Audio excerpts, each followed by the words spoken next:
visi misinya itu hanya satu, kita nggak mau customer yang datang ke kafe itu hanya duduk terus lihat HP doang. Awalnya itu kita sampai tidak menyediakan wifi. Pada saat pertama kali Tabletop buka itu modalnya nggak melewati 1 M, itu ke nggak salah di sekitar 900 sampai 950.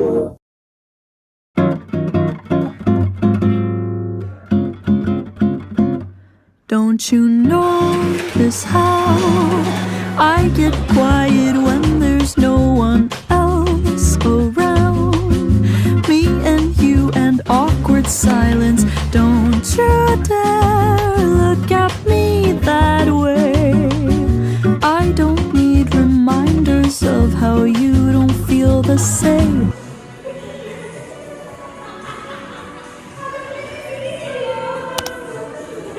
Oh, the burning pain, listening to you heart pump out some new soulmate. She's so perfect, blah, blah, blah. Oh, how I wish you'll wake up one day. Run to me, confess your love, at least just let me say that when I talk to you, oh Cupid walks right through and shoots arrows through my heart. And I sound like a loon, but don't you feel it to confess I loved you from the start.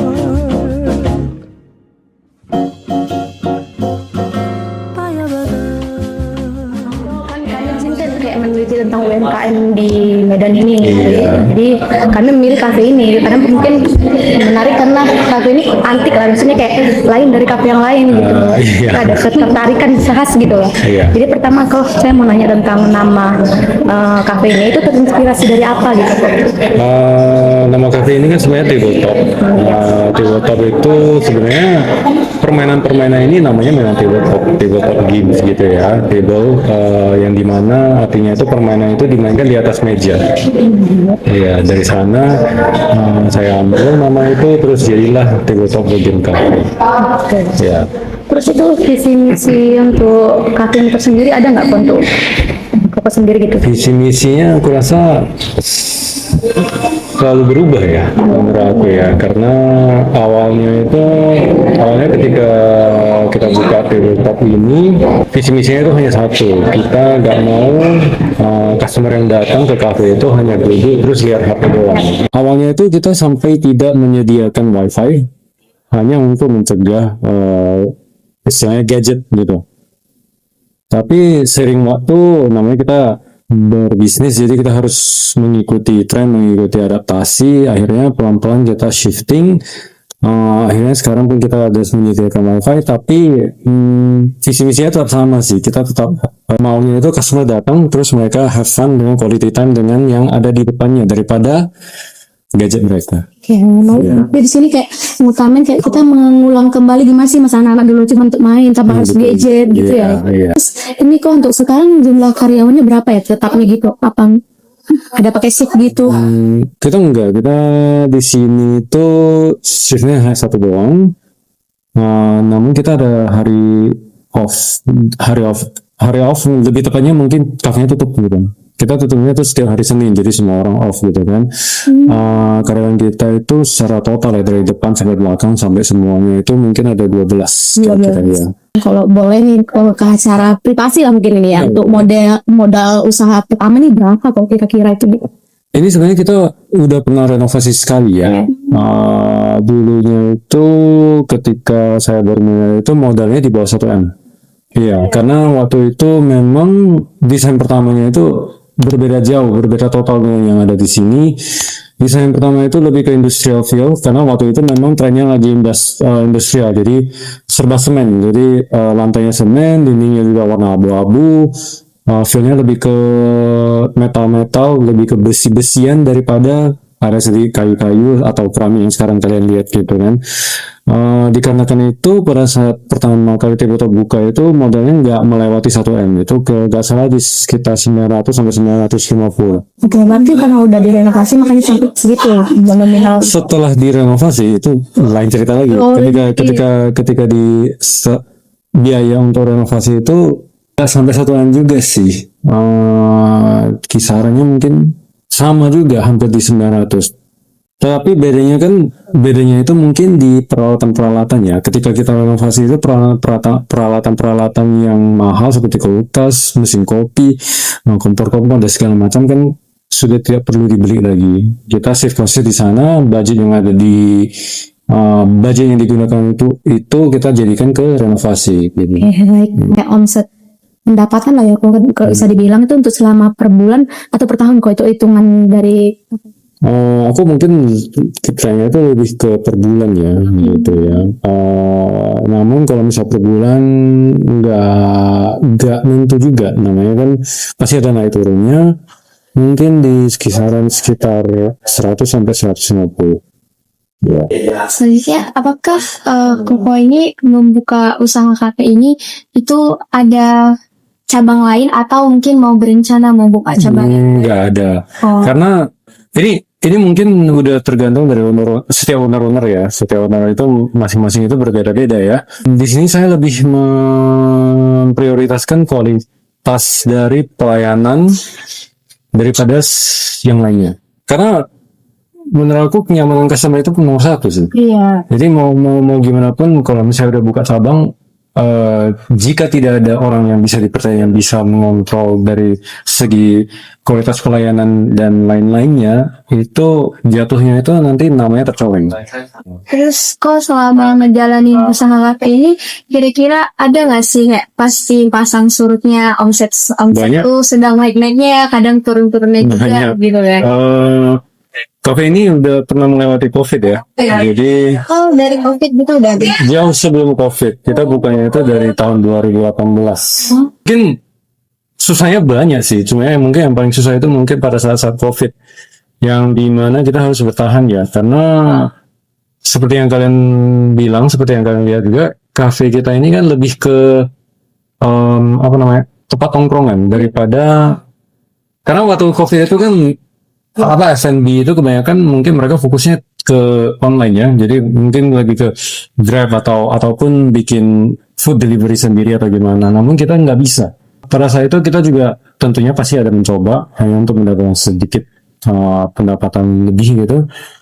Namun mungkin pada saat itu sih yang paling susah. Jadi akhirnya pelan-pelan dari sanalah kita ambil sedikit-sedikit dari penjualan makanan online.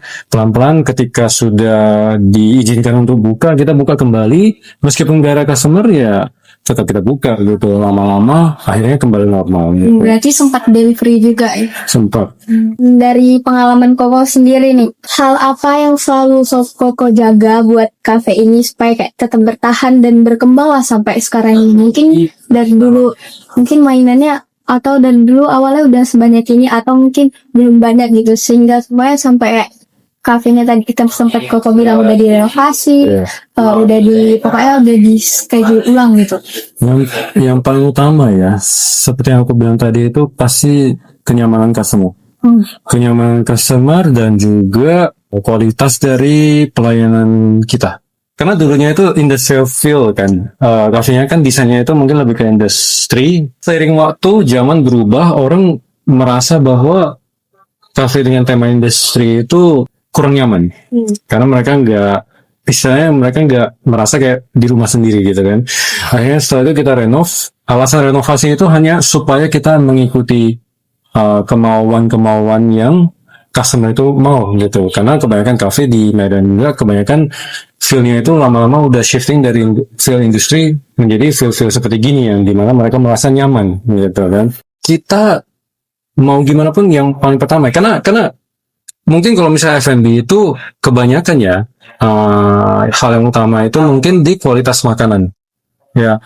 Namun di sini aku merasa itu nomor 2. Ini menurut aku karena kualitas makanan itu yang paling jauh yang kita bisa lakukan itu kita hanya bisa menyiapkan SOP.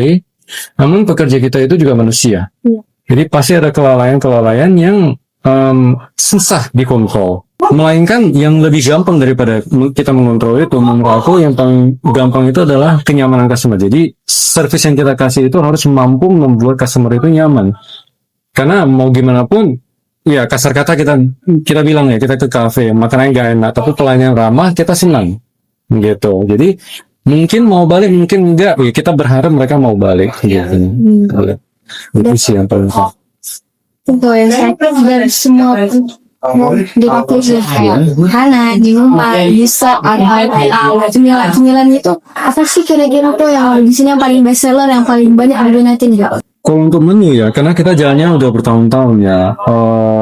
Menu juga sebenarnya kita namanya itu R&D ya. R&D namanya Research and Development, di mana menu itu kita paling enggak sedikitnya itu setahun sekali kita harus ganti. Iya. Ganti dalam arti kalau misalnya ada menu-menu yang kurang jalan, kurang dijual, kita langsung cabut. Kita yang ada yang lumayan populer itu kita biarin. Jadi kalau misalnya ditanya menu apa yang best seller, susah dibilang karena pokoknya yang nggak terjual itu kita langsung cabut karena nggak ada artinya kalau misalnya nggak terjual tapi menunya masih ada gitu. Jadi kita selalu keep track karena kan kita ada pakai pos juga, jadi kita ada keep track produk-produk mana yang penjualannya oke, kita biarin. Jadi kita tujuan goalnya itu semua penjualan produk itu harus paling nggak sama rata gitu. Jadi nggak boleh, istilahnya bukan nggak boleh ya, mungkin kita mau menghindari yang ada ya kayak ada satu produk yang terjual sampai banyak tapi yang lainnya enggak gitu. Jadi nggak dia langsung. Iya, namanya bisnis. Iya. Terus ini kalau untuk tambahannya dari kami ya, untuk harapan Koko nih, untuk usaha Koko ini gimana nih ke depannya, terus untuk usaha-usaha UMKM yang lain tuh gimana kok menurut Koko?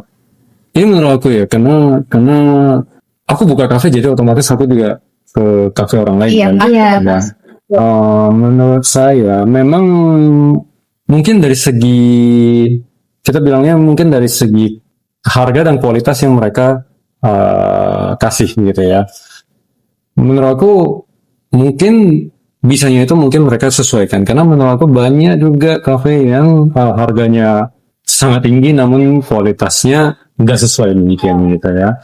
Nah kalau misalnya untuk harapan kafe aku sendiri mungkin tetap sesuai dengan visi misi saya yang dimana orang datang itu orang bisa kembali mengingat masa-masa kecil yang dimana mereka nggak hanya melihat HP doang dan ya bisa reconnect dengan orang-orang yang di depan mereka gitu. Mungkin itu sih ya.